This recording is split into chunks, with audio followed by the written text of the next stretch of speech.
অ্যাক্সিডেন্টে 1.5 বছর হলো, আমার ভাই ব্রাদার আমাকে বহুত কষ্ট দিয়ে আমার সুষ্ঠু জীবনটাকে শেষ করেছে। হ্যাঁ, তো এটা যদি আমাকে আঘাত না করতাম আমার মতো ভালোভাবে চলতে করতে পারতাম। তো 10 জন আমাকে সহযোগিতা করছে। 10 জনের টাকায় আমি চলাফেরা করি, 10 জনের টাকায় আমি চলি এবং 10 জন আমাকে খাওয়ায়।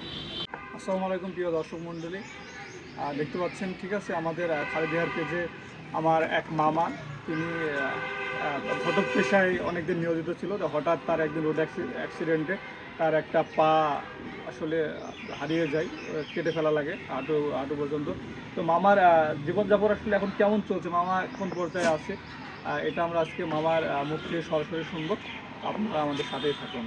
মামা, যে আপনি তো এর আগে সুস্থ ছিলেন, ঠিক আছে, আপনি আমাদের এলাকাতে অনেক দূর দূরান্তে বাংলাদেশের অনেক জায়গায় চিকিৎসা দিয়েছেন। তা আপনার এই যে কত বছর হলো আপনার আসলে অ্যাক্সিডেন্টটা করা? অ্যাক্সিডেন্টটা করা প্রায় তোমার হলো 1.5 বছর। এখন আসলে আপনি যেখানে আমরা দেখি, আমরা এখানে খেলাধুলা করি, আপনি এখানে বসে থাকেন, আসলে এটা কারণটা কি? এখানে কি আসলে আপনার ভালো লাগে না? এই জায়গাটায় আমার সবচেয়ে ভালো লাগে, কিন্তু বাড়িতে আমি ঘুমাতে পারি না, থাকতে পারি না, জ্বালা যন্ত্রণা করে। হ্যাঁ, মনে হচ্ছে যেন বাড়িতে একটা ফ্যাক্টরি চলতেছে। চোখ মুখ অন্ধকার হয়ে যায়। এই জন্য এখানে থাকলে নিরিবিলি থাকি এবং খুবই ভালো থাকি, ঘুমাতে পারি। আমরা শুনেছি আচ্ছা, অনেকজন বলে আর কি আপনি বাংলাদেশের 64 জেলায় আপনি। আমি বিভিন্ন জেলায় বিভিন্ন ডিস্ট্রিক্টে গেছি, বিভিন্ন জায়গায় যাই। বেশিরভাগ ঢাকাতে আমি প্রোগ্রাম করছি বেশি, ঢাকা বড় বড় হোটেলে প্রোগ্রাম করছি, তারপরে বড় বড় জায়গায় মেসেরে ইয়ে করছি, খুব ভালো ভালো জায়গায় আর কি করতেছি। যেমন পিওনা সাহেবের বিয়ে দিয়েছি, তারপরে হলো সচিবের মেয়ের বিয়ে দিয়েছি, এসিল্যান্ডে দিয়েছি, সমাজসেবা অফিসারের বিয়ে দিয়েছি। মোট কথা ফার্স্ট ক্লাস গ্রেডের প্রথম শ্রেণীর কর্মকর্তাদের ছেলে মেয়েদের বিয়ে দিয়েছি। আচ্ছা, আমরা অনেক মানুষের মুখে শুনেছি আপনি হচ্ছে অনেক বড় বড় অফিসার, এমপি, তাদের সাথে উঠা বসা ছিল। ওদের সাথে খুব কম ওঠা বসা, কারণ আমাদের স্যাররাই তো ওদেরকে সব দেখি, আমরা তো আর তাদের দেখিনি। আপনার যেমন এর আগে আইছিল তোমার হলো স্বরাষ্ট্র সচিব টিপু সুলতান কুষ্টিয়ায়, তার সাথে স্যারের সাথে সাক্ষাৎ করতেছি। আরও ওই যে অ্যাডিশনাল আইজি স্যারের বাড়ি হলো মেহেরপুর, হ্যাঁ, তার বড় ভাই, হ্যাঁ, তার সাথেও আলাপ আলোচনা করতে, সব বিষয়ে আলাপ আলোচনা করতে হয়। তো মোট কথা সব দিক দিয়ে এই 10 জনের মধ্যে কারোর নাম কি বলা যাবে? মানে এমন কেউ যে আপনাকে খুবই ক্লোজভাবে সাহায্য করে? এখন ঘটনা হলো যে এইসব নামগুলো বলা যায় না। এইসব নামগুলো বললে মহান আল্লাহ পাক রব্বুল আলামিন কষ্ট পায়। তোমাকে 10 জন খাওয়াচ্ছে, সেটা হলো আলাদা, হ্যাঁ, এবং মানুষ একটু ক্ষিপ্ত হয়, এটা বলতে হয় না। না, তো আমরা অনেক মানুষের মুখ থেকে আমরা এটাও শুনেছি যে আপনাকে অনেক বড় বড় হ্যাঁ, অনেকে হেল্প করে। হ্যাঁ, যেমন ওই যে তোমার ঢাকাতে আছে, উনি হলো তোমার রাফিউল ইসলাম স্যার, হ্যাঁ, সচিব, অ্যাডিশনাল সেক্রেটারি, ওই স্যারও দেখাশোনা করে। আইজি সাহেবের ভাই অ্যাডিশনাল আইজি, হ্যাঁ, ওনার ভাই হাফিজ সাহেব, সেও আমাকে দেখাশোনা করে। মোটামুটি সবাই দেখাশোনা করে। অফিসার র্যাঙ্কের অধিকতর অফিসাররা আমাকে চিনে, অধিকতর টিউনরাও আমাকে চিনে, তারা সব এখন বড় বড় জায়গায় চলে গেছে।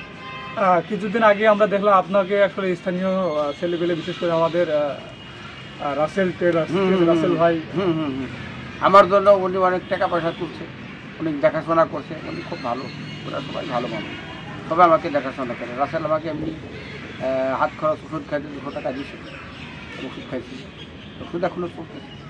মোট কথা আমাকে সবাই সহযোগিতা করে, কম বেশি সবাই আমাকে দেখে।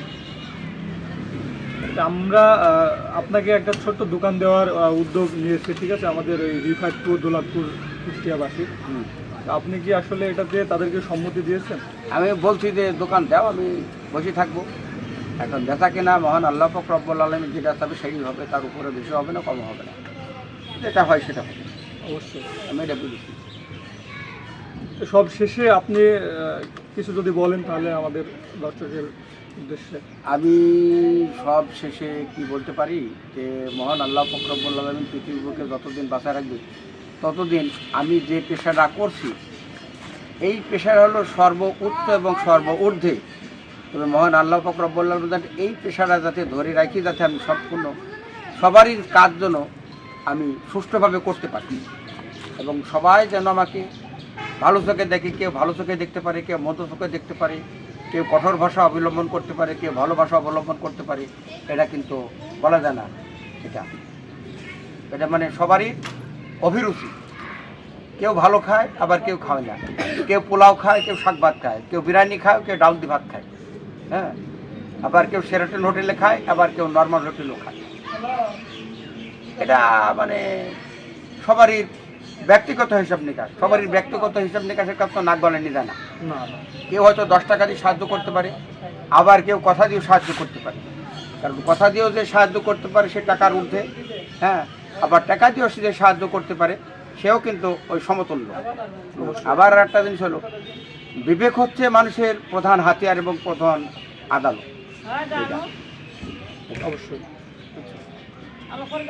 10 জন আমাকে চালাবে, মহান আল্লাহ পাক রব্বুল আলামিন আমাকে চালাবে। আমি বলবো না যে 10 জন তো যদি না চালাতাম তো বাঁচতে পারতাম না। আমি যদি বাড়িতে থাকতাম তাহলে কিন্তু মারা যেতাম। কিন্তু আমাকে এখানে হাশেম আমাকে কান্দে করে নিয়ে এসে আমাকে এখানে হাশেম আমাকে দেখছে।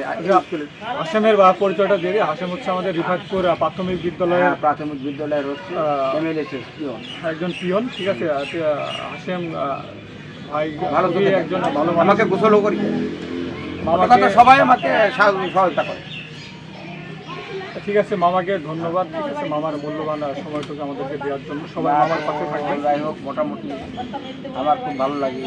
এই যে আমার এই যে খালাতো ভাই আসছিল কুকুর, আমার ভাই ব্রাদার আমাকে জমি দেবেন, আমার এই খালাতো ভাই খাই কি, হ্যাঁ, এখানে বাড়ি টাড়ি করে দিচ্ছে। এটাই সবচাইতে বড় জিনিস। আমি কখনো বুঝতে পারি যে এত বড় দায়িত্ব একটা ছেলে মানুষ মাথায় নিবে, কখনো কল্পনা করতে পারিনি। মহান আল্লাহ পাক রব্বুল আলামিন হযরত আদম আলাইহিস সালামকে যখন 1000 বছর বাঁচা রাখি, আমি দোয়া করি আমার এই রবিকে যেন আল্লাহ পাক রব্বুল আলামিন 1000 বছর বাঁচায় রাখুন, বা এবং 365 দিনই যেন সুস্থ রাখুন সারা পৃথিবীর মানুষ। আমি তো চাই।